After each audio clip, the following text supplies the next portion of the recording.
하나님 말씀 마태복음 14장입니다. 마태복음 14장 15절로 21절 말씀까지 같이 교독하겠습니다. 마지막은 같이 읽을게요. 저녁이 되매 제자들이 나와 가로되 이곳은 비인들이요 때도 이미 저물었으니 무리를 보내어 마을에 들어가 먹을 것을 사 먹게 하소서. 예수께서 가라사대 갈 것 없다 너희가 먹을 것을 주어라. 제자들이 가로되 여기 우리에게 있는 것은 떡 5개와 물고기 2마리 뿐이니이다.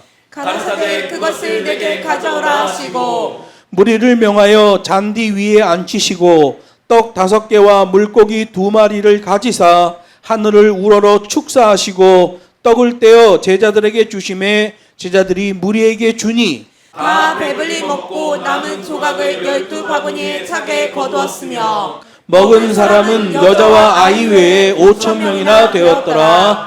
아멘. 본문 말씀을 가지고 내 주머니 속에 오병이어라는 제목으로 하나님 말씀을 증거하겠습니다. 선교지도 그렇고 모든 사역지는 다른 무엇보다도 예배를 통하여 승부가 나게 돼 있어요. 선교지에 나가 있는 선교사가 선교에서 승리하려면 예배에서 승리해야 됩니다. 예배에서 무너지면 선교고 뭐고 아무것도 안 돼요. 이 시대에 많은 교회들이 개척되고 있습니다. 예배에서 승부가 나야 되는데 예배가 종교 행사가 돼버린 교회들이 아주 많이 있는 걸 보게 돼요. 저는 예배 시간에 카메라 들고 다니면서 사진 찍는 사람 나오면 너무 불쾌해요. 예배 시간에는 절대로 돌아다니면서 사진 찍으면 안 돼. 몇 사람을 배치해 놓고 그 자리에서 잠깐 찍는 건 상관없습니다. 그런데 하나님 말씀 증거하고 있는데 기도하고 있는데 그 앞에다 카메라 대고 사진 찍고 왔다 갔다 하는 사람이 나타나면 그것은 예배가 아니라 종교 행사가 돼버리는 거예요. 저는 담임 목사로 사역하면서 내 설교하고 있는 모습 이런 거 사진 잘 안 남깁니다. 못 찍게 해요. 왜냐하면 예배 시간에 카메라가 돌아다닌다는 것 자체가 이건 예배에 대한 기본이 안 돼 있는 것이다 라고 생각하기 때문에 그래요. 예배에 소홀하면 죽는 것이고 예배를 붙들면 그 어떠한 상황 속에서도 살아나게 되는 거예요.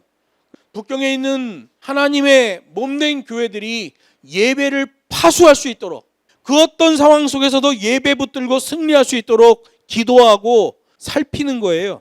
우리가 마태복음 14장 말씀 봤는데 마태복음 15장에 보면 가나안 여인 한 사람이 나옵니다. 형식주의를 붙들면 죄인 상태 그대로 있지만 예수를 붙들고 따르니 축복을 받는 것을 보게 돼요. 여러분 예배는 그런 거예요. 형식주의 따라가면 안 돼요. 예수 붙드는 예배가 돼야 되죠. 사명이라는 것은 자신이 하고 있는 일에 충성과 성실을 더할 때 그 시간 그 현장에서 바로 나타나게 되는 게 사명이에요. 자기가 하고 있는 일을 가장 소중한 일로 알고 최선을 다하는 사람은 그 일에서 사명을 발견하게 되는 거예요. 사명이 발견되지 않는 일들이 있습니다. 이벤트는 사명이 발견되지 않아요. 그래서 뭐 어디 가서 찬양 집회 했다 그러면 뭐 펄떡펄떡거리고 일어나서 춤추고 그러면 성령이 맺다 그러는데 그거 다 가짜입니다. 성령은 그렇게 임하시는 분이 아니에요. 사명은 자기가 하고 있는 일에서 최선을 다하고 충성과 성실을 다할 때 거기서 사명이 발견되어지는 거죠. 그래서 진짜 하나님의 사명이 나타나는 사역은 7일 단위로 돌아가게 돼 있어요.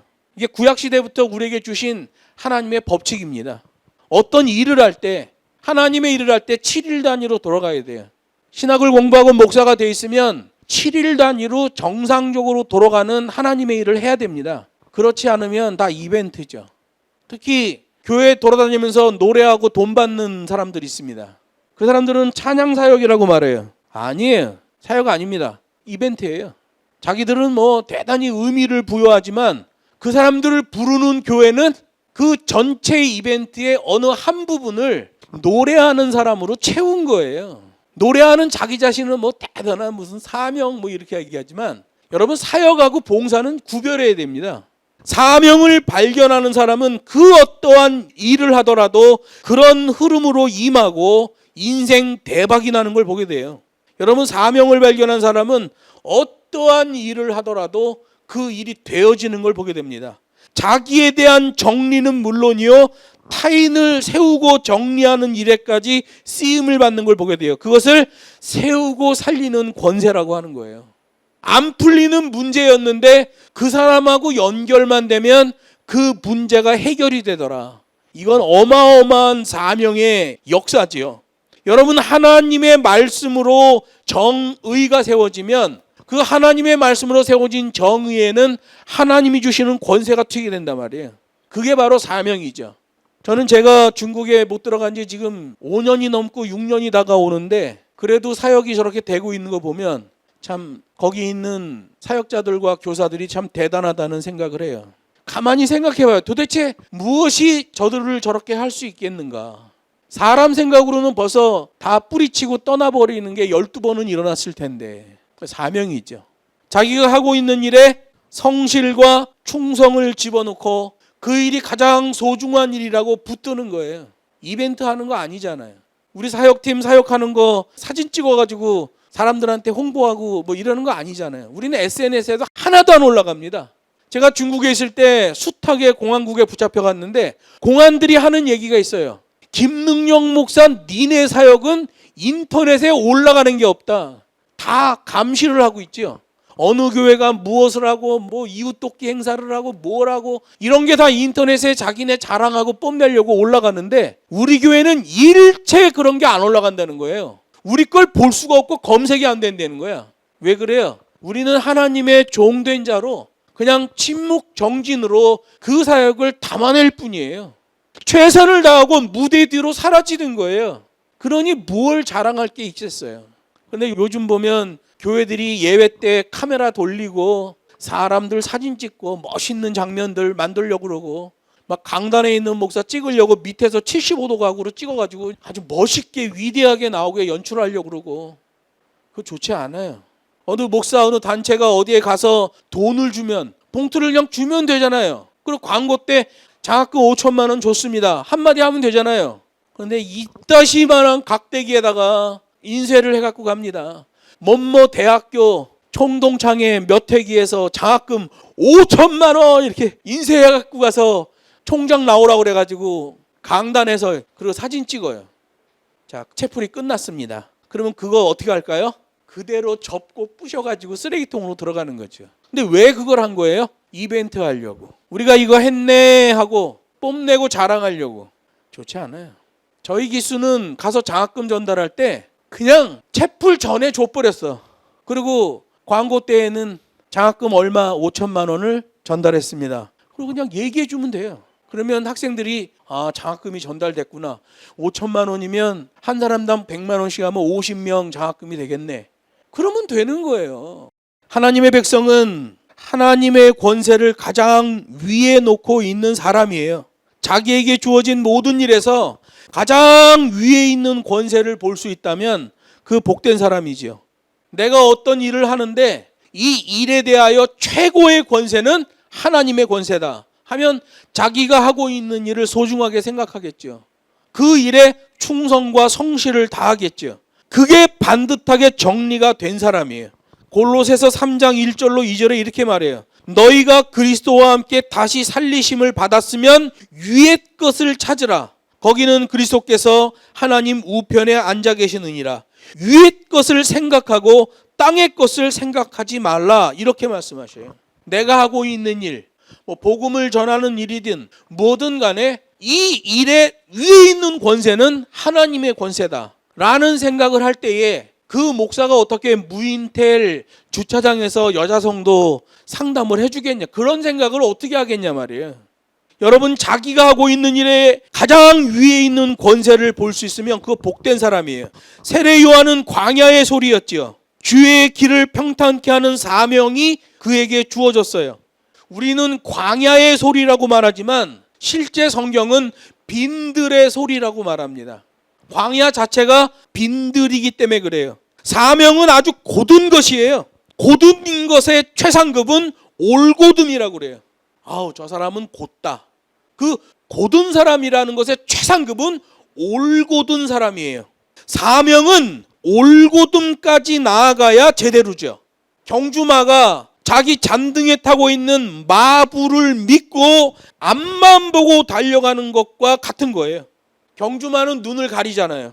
앞에 뭐가 있는지 몰라. 경주마는 자기 잔등에 타고 있는 마부만 믿고 마부가 잡아당기고 밀 때마다 그 신호에 따라서 무조건 달리는 거예요.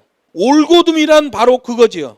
그런데 그렇게 살다가 잠깐만이라도 자기 생각, 자기 경험, 자기 지식이 나오면 이것저것도 안 되는 상황이 돼버리는 거예요. 수많은 목사들이 그 고생하고 목회를 하고 끝나갈 무렵에 삐끗해버리잖아요. 자기 생각, 자기 지식, 자기 경험이 나와지면 그렇게 돼버리는 거예요. 세례 요한이 죽은 다음에 세례 요한의 제자들이 자기 스승을 장사 지냅니다. 그렇게 자기 스승을 장사 지내고 예수님께 와서 세례 요한을 장사 지냈습니다 라고 보고를 해요. 당시에 백성들이 영적으로 목말라 있었는데 그렇게 세례 요한의 제자들까지 예수님에게 와서 세례 요한 장사 치르고 난 경과 보고를 하는 것을 보고 백성들이 더 예수님에게 집중하는 상황이 나와지는 거예요. 백성들은 예수님을 독립운동가로 지칭하죠.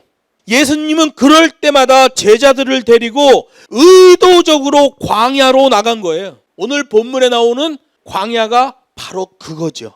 이 광야는 빈들이라고 번역이 됩니다. 빈들, 에레모스라고 말해요. 우리 성경은 광야라고 번역해놨는데 원래대로 번역하면 빈들이에요. 그래서 세례 요한을 얘기할 때 나는 소리요 빈들에서 외치는 소리요 하잖아요.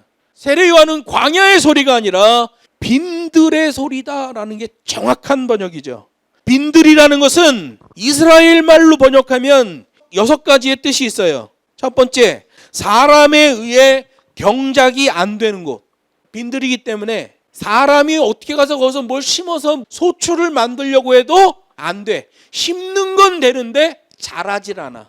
사람이 경작할 수 없는 곳, 빈들이에요. 그 다음에 교란으로부터 이격돼 자유가 보장되는 곳이에요. 막 사람들 사는 세상은 시끄럽잖아요. 그 교란된 세상으로부터 이격되어 자유가 보장되는 곳, 이걸 빈들이라고 이스라엘 사전에 돼 있어요. 그 다음에 이스라엘 사전에 보면 하나님을 찾는 사람들의 곳 이렇게 돼 있어요. 하나님을 찾으려면 시끄러운 데서 찾는 게 아니에요. 하나님을 찾는 곳은 빈들과 같은 곳이라는 거예요. 네 번째, 사람이 살아가기에는 한계가 드러나는 곳, 이게 빈들이에요. 세례 요한이 빈들로 나갔는데 정말 살기가 힘든 곳이에요. 한계를 느끼는 곳이에요. 여기저기 갈라진 틈에서 피어나는 최소한의 초목이 있는 곳이에요. 오늘 본문에 보면은 예수님이 사람들을 잔디에 앉히셨다 이렇게 우리 성경으로 번역되어 있으니까 거기가 풀밭이었나 보다 이렇게 생각하는데 그렇지 않아요. 이스라엘 사전에 보면 빈들 에레모스라는 곳은 여기저기 갈라진 틈에서 겨우 희소한 초목이 드러나는 곳 이렇게 돼 있어요. 땅 위에서는 아무것도 못 자라요. 갈라진 틈에 조그만 그늘이 지고 내렸던 비의 습기가 거기에 조금 남아 있어서 그 갈라진 틈에서 겨우겨우 풀들이 조금 자라는 거예요. 희소한 초목의 곳 이렇게 돼 있어요. 여섯 번째는 방목이 불가한 곳. 우리 성경에서 번역되면 풀밭이잖아요. 방목할 수 있죠. 근데 이 풀밭으로 번역하면 안 돼요. 이 풀은 깔려있는 풀이 아니라 갈라진 흙 사이로 나오는 희소한 초목이기 때문에 그래요. 이스라엘어 사전은 이렇게 빈들에 대해서 설명합니다. 그 빈들은 세례 요한이 메뚜기와 석청으로 연명하며 사명을 키우던 현장이었어요. 바로 그곳, 세례 요한이 외치던 곳, 세례 요한이 메뚜기와 석청으로 연명하던 곳, 세례 요한이 사명을 키우던 그곳, 그 빈들에 예수님이 계시는 거예요. 오늘 본문이 거기에요. 여러 사람들에게는 아직도 회개하라 천국이 가까웠느니라 라고 외치는 세례 요한의 음성이 귓가에 맴돌 정도였죠. 왜? 바로 직전에 세례 요한이 참수를 당하잖아요. 그리고 세례 요한의 제자들이 세례 요한을 장사 지내고 예수님에게 와서 보고했어요. 세례 요한이 없어지니까 사람들의 관심이 예수님에게 확 집중되는 거예요. 시끄러워요. 그래서 예수님이 의도적으로 제자들을 데리고 그 빈들에 자꾸 가시는 거예요. 거긴 하나님을 만나는 곳이에요. 이격된 곳이에요. 거기서 오병이어의 기적을 일으키시는 거죠. 세례 요한의 희망을 걸고 있던 백성들이 그 빈들로 나와왔습니다. 오늘 본문에 보면 어마어마한 사람이 왔죠. 여자와 아이들을 빼고 남자 장정들만 5천 명이었다. 이렇게 말해요. 그러면 여자도 데려오고 애들도 데려온 사람까지 하면 어마어마한 숫자죠. 그 빈들에 왔다는 거예요. 거기는 원래 사람이 오는 곳이 아니라 말이에요. 세례 요한에게 야망을 걸고 따르던 세례 요한의 제자들도 왔어요. 세례 요한의 제자들이 아주 많았죠. 근데 자기 스승을 장사하고 이제 구심점을 잃어버리니까 예수님을 따라다니는 사람들이 된 거예요. 그리고 세례 요한의 제자였다가 예수님으로 신발을 갈아시는 제자들도 있어요. 최소한 4명이에요. 요한, 안드레, 그리고 요한의 형 야고보, 안드레의 형 베드로. 요 4명은 세례 요한의 제자였던 사람이죠. 그리고 이 사람들의 관시로 또 다른 제자들도 이렇게 영입이 되잖아요. 세례 요한의 제자였다가 신발을 갈아시는 사람이 최소 4명. 이 사람들은 어떤 생각이 들겠어요? 자기 스승하고 오던 곳, 그 빈들이거든요. 자기 스승하고 오면은 맨날 무슨 메뚜기 잡아먹고 어디 틈새에 있는 석청 찾아서 먹고 아주 죽도록 배가 고팠는데 이 빈들은 진짜 아주 이가 갈리는 빈들이야. 세례 요한의 제자들에게는. 더구나 세례 요한의 제자였다가 예수님에게로 신발을 갈아시는 제자들은 빈들은 아주 가까이 가기도 싫어 라는 생각이 드는 빈들이에요. 우리가 누가복음을 봐서 알지만은 이 베세다 이 빈들에서 제자들이 삐끗하는 사고가 나잖아요. 너희들이 먹을 것을 주어라 그랬더니 주님 무슨 말이에요? 우리 지금 선교하고 왔잖아요. 둘씩 나가서 전도하고 와서 힘들거든요. 그냥 얘네들 각자 그냥 마을에 가서 자기들끼리 뭐 먹는 것 좀 먹고 그렇게 하게 하세요. 우리도 좀 쉬어야 될 거 아닙니까? 이 삐딱하는 곳이죠. 왜 그래요? 에레모스 이 빈들이 세례 요한이 빡시게 사명을 키우던 곳이고 세례 요한을 따르던 제자들도 나름 빡셨던 곳이라 쳐다보기도 싫어. 남자들 군대 갔다 제대할 때쯤 되면 그러잖아요. 내가 이쪽 방향으로 오줌도 않는다 이러잖아. 얼마나 군대에 이가 갈리면. 똑같은 거예요. 세례 요한 따라다니면서 세례 요한이 자주 가던 그 빈들 에레모스 예수님이 거길 자꾸 가네. 왜 그런지 모르겠는데 예수님도 아시죠. 특히 예수님의 제자 중에서 요한 이거 아주 골치 아픈 제자거든요. 끝까지 골치 아프잖아요. 나중에 돌아오잖아요. 하나님의 일을 하려는 사람들을 보면 온갖 성분의 사람들이 있어요. 그들의 영적 무게중심이 어디 있는지를 반드시 점검해야 됩니다. 저는 중국에서 사역하면서 뭐 목사라고 뭐 선교사라고 오는 사람이 있으면 선교사 목사라고 부르지 않아요. 그 사람을 다 보고 그 사람의 삶을 다 판단하고 그 다음에 목사님 그러든지 저기요 그러든지 그래요. 저는 확인이 안 된 사람은 목사라고 부르지 않습니다. 저는 아주 중국 사역지에 있으면서 정말 못돼 먹은 목사들을 너무 많이 본 사람이에요. 그래서 내가 기준은 아닌데 내가 그 사람의 삶을 확인하기 전까지는 절대로 목사라고 부르지 않습니다. 지금 동기 목사님들 만나도 목사라고 부르지 않아요. 확인해야 돼. 내가 그 사람이 뭘 하고 있는지 확인한 다음에 목사님이라고 부르죠. 예수님은 그곳 빈들 광야에서 오병이어를 통한 기적을 일으키시잖아요. 아직도 세례 요한의 제자들은 갈팡질팡하고 있어요. 더구나 신발을 갈아시는 세례 요한의 제자가 최소 4명이 예수님의 제자가 되어 따라다니고 있단 말이에요. 그러니 예수님이 얼마나 긴장하시겠어요. 그러면서 오늘 본문에서 암시하시는 거예요. 더 이상 메뚜기와 석청을 먹는 그런 광야의 사람은 필요하지 않다라고 말씀하시는 거예요. 새 시대의 메시아는 백성들을 먹이시는 메시아다라는 사실을 시청각 교육으로 보여주고 있는 거죠. 그리고 그것을 이루는 것은 다름 아닌 아이의 도시락에 들어있던 5개의 떡과 2마리의 물고기예요. 당시에 애들이 가지고 다녔던 도시락에는 밤톨만한 보리떡 5개, 요 손가락만한 그 말린 생선 2마리가 답니다. 그런데 예수님의 일대기를 다루는 영화를 보면 오병이어의 기적을 일으킬 때 그냥 나오는 물고기가 이 팔뚝만 해요. 여러분, 갈릴리 바다 주변에서는 팔뚝만한 고기가 안 나옵니다. 제일 큰 게 그저 손바닥만한 고기예요. 선교지 또 모든 사역지는 예배로 승부를 거는 거예요. 그 예배에는 기도와 찬양이 살아있어요. 섬김과 헌신과 인내와 열심이 들어있어요. 그게 다 오병이어인 거예요. 어린아이가 그것을 내어놨듯이 우리도 이런 것들에 대하여 선명해질 필요가 있어요. 그냥 예배에 왔다 갔다 하는 그런 사람이 아니라 예배에 완전 동참하는 거예요. 하나님 앞에 최선을 다해서 예배하고 최선을 다해 찬양하고 그 예배에 동참하는 거예요. 그러면 오병이어를 내놓게 되는 거지요. 그것으로 풍성한 인생이 될 것이다 라고 말씀하시는 거예요. 말씀을 맺습니다. 지금도 중국 각 지역의 영혼들을 섬기는 일을 우리가 계속 하고 있어요. 중국에서 가르칠 때 학문으로서의 신학보다는 삶으로서의 신학을 가르쳤어요. 그리고 적용해서의 강자를 만드는 사역을 했어요. 지금도 광야의 영성, 빈들의 영성으로 중국 영혼들을 가르치고 있어요. 비록 저는 여기 한국에 있지만 열심히 그들을 위해 기도하고 응원하고 물질도 보내고 무엇보다 흔들림 없는 법과 시계의 말씀으로 그들을 양육하고 있어요. 동시대를 살고 있지만 공간은 완전히 달라요. 중국 선교 그러면 중국 가서 해야 되는 줄 알았죠.